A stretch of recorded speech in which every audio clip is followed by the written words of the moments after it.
किसान भाइयों नमस्कार, मैं विपुल कुमार सिंह और आप देख रहे हैं आपका अपना YouTube channel KVS goat farm Mirzapur Uttar Pradesh. Tips and care के इस सेक्शन में आज हम बात करने वाले हैं बकरी पालकों के विषय में। बकरी पालकों को बरसात के मौसम में एक बड़ी नॉर्मल सी समस्या आती है कि बकरियां चारा नहीं खा रही हैं, बकरियां चारा छोड़ दे रही हैं, जुगाली कर रही हैं, उनका टेम्परेचर भी नहीं है लेकिन वो चारा छोड़ देती हैं। तो ऐसे में थोड़ी सी समस्या आती है। जो नए बकरी पालक हैं हमारे, उन्हें बड़ी सारी समस्याएँ आती हैं, डायग्नोसिस नहीं हो पाती कि इन्हें क्या हो, हमारी बकरियों को क्या हो गया है।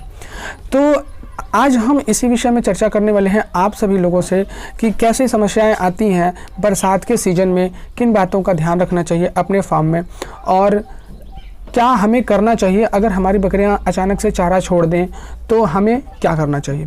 तो आज का वीडियो जो है वो इसी बातों पे डिपेंड होने वाला है। और आज दोस्तों मैं आप लोगों को एक और चीज़ दिखाऊंगा कि अगर बकरियों में ऐसी समस्या आ रही है तो उसकी इलाज के लिए आप क्या करें। बड़ी सस्ती सी दवाई है और अगर आप इसे यूज़ करते हैं तो आपको भी बेटर रिस्पांस मिलेगा।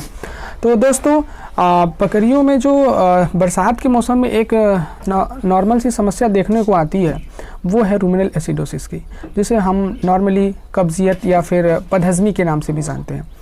रूमिनल एसिडोसिस बकरियों में होने वाली एक गंभीर समस्या भी हो सकती है, ठीक है, अगर इसका सही इलाज न किया गया तो। दोस्तों इसके लिए कई सारे दवाइयां हैं, हम अभी आपको वो दवाइयां दिखाएंगे भी और उन दवाइयों के बारे में भी बताएंगे, ठीक है। तो बदहज़मी के बारे में जान लेना कि एक्चुअली बदहज़मी होती कितनी प्रकार की। बदहज़मी जो है वो 2 प्रकार की होती है, ठीक है, एक एसिडोसिस और एल्केलोसिस, ठीक है। जैसा कि इसमें क्या होता है कि बकरी के जो रूमेन का pH होता है वो डिस्टर्ब हो जाता है, ठीक है। अगर बकरी के रूमेन का pH 7 से कम हो गया तो वो एसिडोसिस में चली जाती हैं, ठीक है। यदि बकरी के रूमेन का pH 7 से ऊपर चला जाता है तो वो एल्केलोसिस हो जाती है। मतलब कुल मिला करके दोनों ही कंडीशन में बकरियां जो है वो चारा छोड़ देती हैं, ठीक है। ना तो इनपुट होता है, थोड़ी आउटपुट होती है और चारा ही छोड़ करके सुस्त खड़ी हो जाती हैं, जुगाली भी करती हैं और बकरी पालक समझ नहीं पाते हैं कि इन्हें क्या समस्याएं हैं। तो इन सारी समस्याओं से बचने के लिए आज हम आपसे बात करने वाले हैं। बकरियों में जो रूमिनल एसिडोसिस की जो समस्या है, रूमिनल एसिडोसिस या रूमिनल एल्केलोसिस की जो समस्या है, नॉर्मली इसे हम रूमिनल एसिडोसिस के नाम से जानते हैं। तो जो ये समस्या है ये होती क्यों है, पहले तो इस पे बात कर ली जाए, उसके बाद मैं इसके इलाज के बारे में बताऊंगा, ठीक है। तो रूमिनल एसिडोसिस की जो समस्या आती है बकरियों में वो इसलिए आती है कि कुछ बकरी पालक हमारे जो हैं वो बकरियों को ओपन एरिया में चारा खिलाते हैं। बारिश अचानक होने की वजह से जो बारिश जब होती है तो जो एटमॉस्फेयर में हमारे धूल मिट्टी के कण हैं वो भी बारिश के पानी के साथ नीचे चले आते हैं। तो अगर वो सारी चीज़ें, वो सारी गंदगी अगर हमारे चारे में पड़ जाती है तो हमारा जो चारा है वो दूषित हो जाता है। अगर ऐसे चारे को बकरियां खाती हैं तो वहाँ पर कई सारे बैक्टीरिया या फंगस होने की आशंका बढ़ जाती है, जिसकी वजह से ऐसी समस्या बकरियों को आती है। बकरियों में अपच हो जाता है जिसे हम बदहज़मी कहते हैं, ठीक है। तो पहली बात तो ये हो गई। दूसरी बात ये है कि सुबह का जैसे कुछ लोग हमारे यहाँ मैंने देखा है, कुछ लोगों से मेरी बात भी हुई थी, मैं कुछ लोगों के फार्म पे भी गया हूँ, तो वहाँ पे मैंने देखा कि जैसे सुबह का बचा हुआ चारा वो शाम को भी खिलाते हैं, उसमें थोड़ा सा राशन वगैरह मिला देते हैं, ठीक है, तो वो शाम को भी खिला देते हैं। आप ये कर सकते हैं चारे को बचाने के लिए, लेकिन उसके लिए मैं आपसे बोलूँगा कि आप उतना ही बकरियों को चारा डालें कि जितना वो चारा लगभग एक टाइम में खा जाए, ठीक है।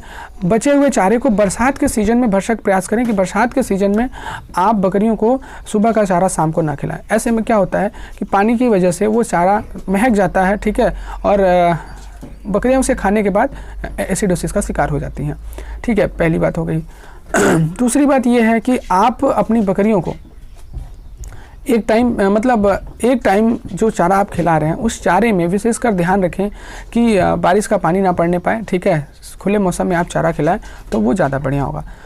तो पहली बात होगी। अब मैं आप लोगों को बताने वाला हूँ इस बीमारी में, अगर आपकी बकरियों को ये बीमारी हो रही है तो पहला काम तो आप ये करें कि एक आता है हिमालयन बत्तीसा। हिमालयन बत्तीसा एक आता है दवाई, मतलब ये फंकी टाइप की है, पाचक और टॉनिक पाउडर होता है, APS, ठीक है। आप देख पा रहे होंगे इसे, अच्छे तरीके से। ये बहुत ज़्यादा महंगा नहीं आता है, 1 केजी वेट में आता है और 5 केजी वेट में भी आता है। ठीक है, आप अपनी ज़रूरत के हिसाब से इसे आप मार्केट से ख़रीद सकते हैं।